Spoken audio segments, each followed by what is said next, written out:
Today's practice is going to be based around one-day cricket, and specifically we're going to look at bowling spin, bowling those slow overs in the middle of the one-day game, which is a bit frenetic, but we're going to try and recreate a practice here that sets up the simulation of the game. The situation we're coming into is the 20th over of a one-day game, 3 wickets down.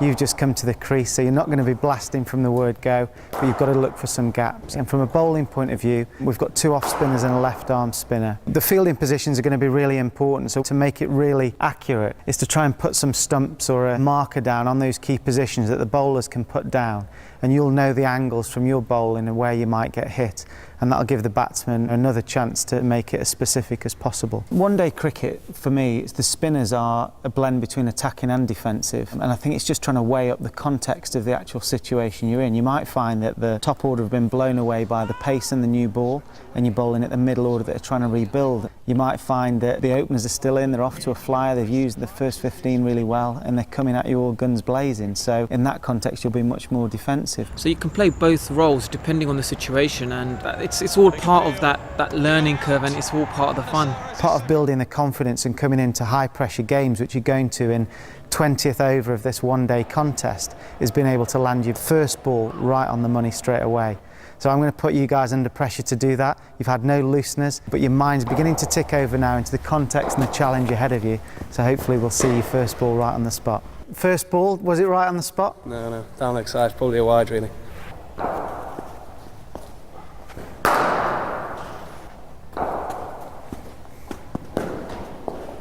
Sometimes you'll keep watching the batsman, and as you're practicing maybe just to a certain batsman, you probably bowled a few dot balls and he's probably itching to play a good shot just to get a good feel of bat and ball while he's practicing. And you can sense it maybe in his movements, that as you're running through the crease you can see his feet moving, and you know you may have to change something different.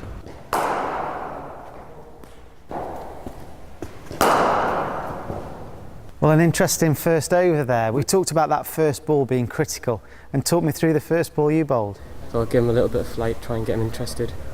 Turn the ball away and he just missed it. But a missed stumping, so you're beating him in the flight, but unfortunately the keeper missed the stumping, and you know that could frustrate you and contaminate the rest of your over, but fortunately you managed to keep sort of a level head and come back from that. And then later in the over he looked to use his feet against you and hit you over the top. I noticed a subtle difference the ball after he hit you over the top with the good shot, something different in the pace that you were bowling. It was a bit quicker, a bit flatter, a bit less spin on it, trying to get him to try and do it again. We've seen the sort of advent of 2020 cricket and what that's done for shot selection, commitment to shots, and the variation and skill that bowlers need to have. Everything's becoming so much more finely tuned, so I think it's encouraging that despite the challenges being greater, it gives us more opportunity to get the skills right. It's important to think of your one-day bowling in variations as almost like going through some gears. So what I'll try and do now is demonstrate the end ranges of those gears, so a very slow ball and a very quick ball. But once you've got the feel of those deliveries, you can actually bring them into around the middle where you stock bowlers as well, and have subtle variations either way. What I'm looking to do here is take the pace off the ball completely, and we know that in one-day cricket a lot of batsmen love the pace. What we actually have seen over the last 5 years is spinners coming into the game again through 2020 cricket, and this is probably because people are taking pace off the ball. So in trying to bowl this delivery, again, it's really important that we don't give too many clues away about the pace of the delivery in our run-up. So what I'm going to try and do is I'm going to try and show the batsman that I'm attacking the crease. So in my last few paces of my run-up, I'm going to be aggressive towards the crease. So the signals he picks up are that it's going to be a heavy, quicker ball. You're trying to practice being unpredictable, and I think that's what one-day cricket tends to be about. This area here is critical in that I actually tried to accelerate into the crease to make him think that the ball was coming quickly. At this point, this is where I was trying to release the ball a little bit further back and slow my arm down at this point. And then I was looking to drive through, exaggerate that follow through even more. As I get to the crease, this part of my action slows down, and I can actually slow my arm down at this point and try and release the ball, probably from a slightly further back position than normal. But then once that split second is gone, I'm looking to drive through as fast as I can and even exaggerate even more my follow through. That's probably another art itself, knowing when the batsman's going to come down and knowing what length and how slow you should bowl it. But now I'm going to look to bowl a quicker ball, and I'm going to use the second half of my run-up to really put some energy in. The key for me in bowling the quicker ball we talked about is trying to combat the sweep shot. So I'm actually looking to get the ball as full as possible on around middle and off stump so that the ball's not drifting down the leg side. And I'm not only just trying to stop the batsman scoring, but I'm looking to trap him LBW if we think that he's going to be sweeping. Once I've got myself in a really strong position, I want to feel this front foot really strong down on the floor, and that feels like my accelerator. When that's very, very strong and in a very strong position and all my weight's over my front leg, I can then follow through like a quick bowler towards the target. We've got to get the batsman to mistime the delivery, so then he mistimes his shot. So in this period I was slower, and then once this front foot landed down, that's when I really drive through and get the quicker ball through. Okay lads, we're just going to move the match situation on a little bit. Richard's been batting really well, he's played a few aggressive shots, and we'll now begin to think that this is the 35th over, he's perhaps 40, 50 not out, and he's looking to take the game a little bit to you. So this is where the variations are going to really come in.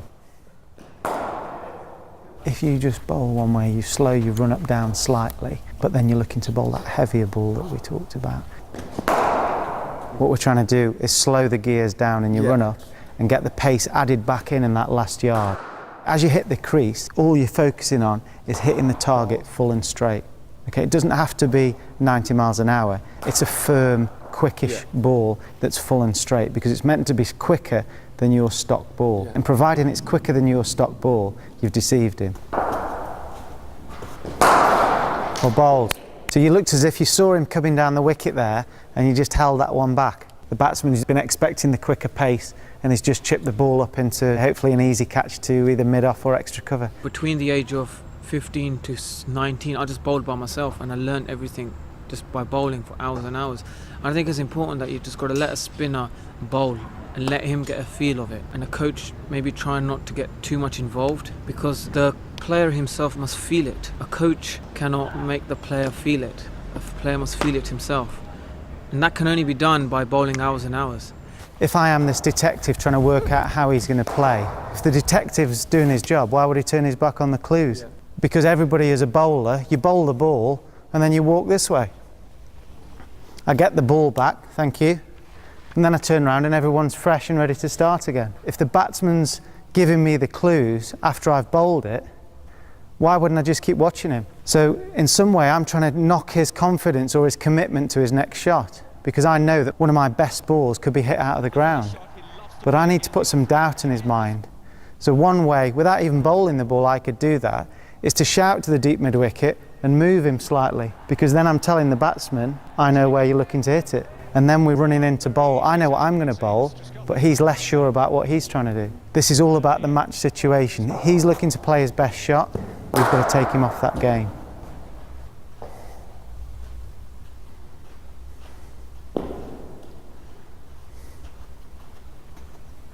We've seen people like Shane Warne and Muralitharan, huge spinners of the ball, and they've redefined spin bowling in world cricket. Those kind of talents come around very rarely. So for the rest of us, we have to have a blend of a spinning delivery, but also the ability to work out the chemistry of what the batsman's trying to do.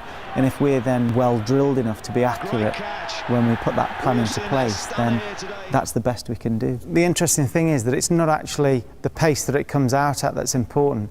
It's the pace it looks like it's come out at. So we're trying to deceive the batsman. And to me, it's not so much how you do it, okay, but when you choose to do it. That's going to be really important. And we can now look at building in this different pace in the run-up over the last few yards to see how that feels for you. We're trying to deceive him and we're trying to make him expect a quicker ball than's going to be delivered. So the last few yards are going to be driving through. The deception comes from the follow-through as much as it does from the setup.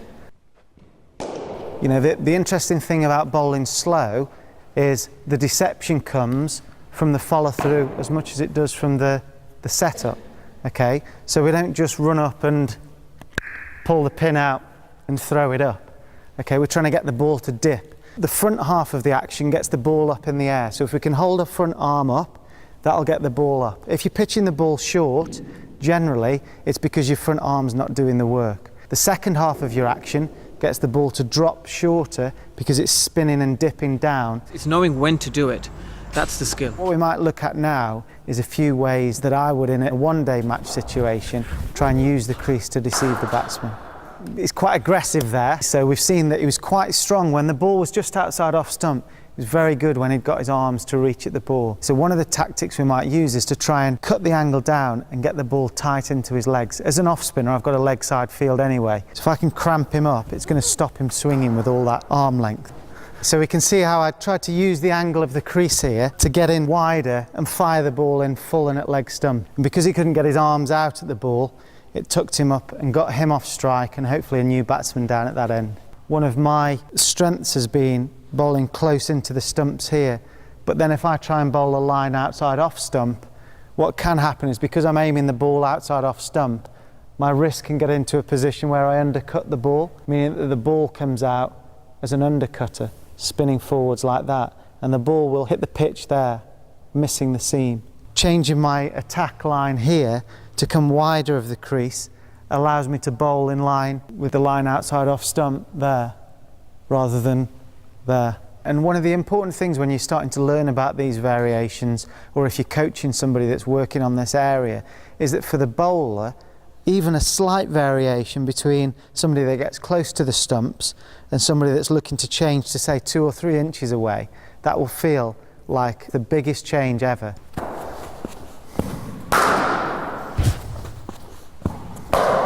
You've bowled your normal stock ball and then you've bowled a ball that was a variation. If you show me where you think your feet landed for your first ball.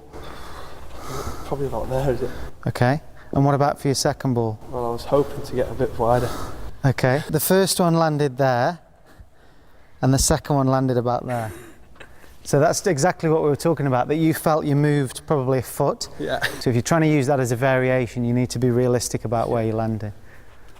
A lot of coaches talk about, this is my arm ball, this is my off spinner, this is my left arm orthodox spin or my normal leg spinner. And there's sort of like end components. But what I'm trying to get across today is that there's so many different blends between all those deliveries, and that the bowler must feel that you're the one that's in control of it. Generally, the difference between the sort of normal county players or minor counties players or good club cricketers and international cricketers is the guys that can deliver time after time under pressure, and that's more about the mindset, the guys that are not cluttered by thinking about technique. And so I think you've learned very quickly today because your mind's been in the right place with the match situation. Sometimes, you know, just turning the ball puts a doubt in a batsman's mind, and you can bowl the next few balls in the right area, not even try and turn it. It's just trying to create that doubt.